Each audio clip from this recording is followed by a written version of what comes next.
Hi, my name is Mike, and the reason I'm making this video is I was completely astounded by what I found in the YouTube results of how to make hooch. While I don't need to learn how to make hooch because I did it for about 10 years of my life in prison, I was just curious about what I would find. And what I did find was all kinds of just basically crap where people told you to put bread with your mix and that kind of stuff. There's no possible way that bread will help you out in any way whatsoever, and that's because yeast dies at 140 degrees, and when a baker bakes a loaf of bread, he wants to make sure that its internal temperature is a minimum of 210 degrees so that the bread's cooked. So there's no way you're going to get any yeast properties out of bread at all whatsoever. So what we do is we use what's called a kicker. And a kicker is this.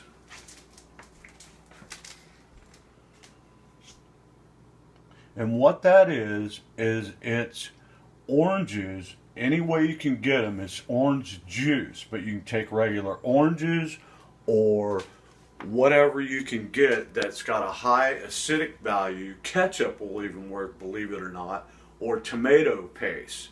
That's more towards like if you're trying to make like a Bloody Mary type mix where you can put in black pepper and what's it called? It's called garlic powder into it to take that skanky flavor out of it. Now, what you're probably after is something that's going to taste like this. However, for whatever reasons, you're wanting to make prison hooch. So I'm going to tell you exactly how to do that. First of all, what you need is a kicker. You need juice, and any kind of a juice with a high acidic value like orange juice, tomato juice, pineapple juice will do you the best. Things that take a long time are like apple juices, grape juice, things like that don't have that, acidic acid punch to them. Okay, those take like over 20 days or whatever, to where these take a maximum of about 7 days.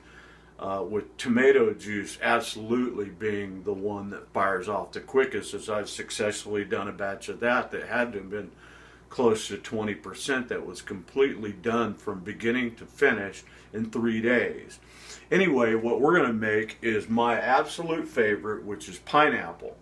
And what it will take is 1 gallon of pineapple juice or orange juice, whichever you prefer. This pineapple juice will have the least skankiest.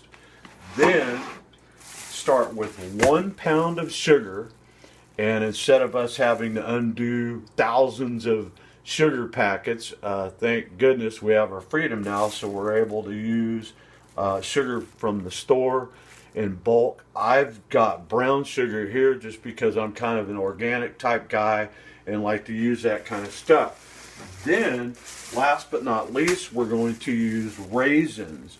And what the raisins will do is they're actually going to give the pineapple juice a prune type flavor, believe it or not.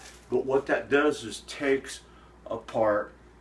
away some of the skanky flavor from the pruno that you're going to make.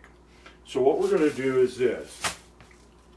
This kicker, by the way, what I did was essentially take 10 packs of sugar and an orange, like I said earlier, and squeeze it up into juice into this cup. And then I set it in a warm but dark location. You can put it in a cool one also, but it'll take longer. And after about 3 days, you'll notice it'll start to have all of these bubbles in it.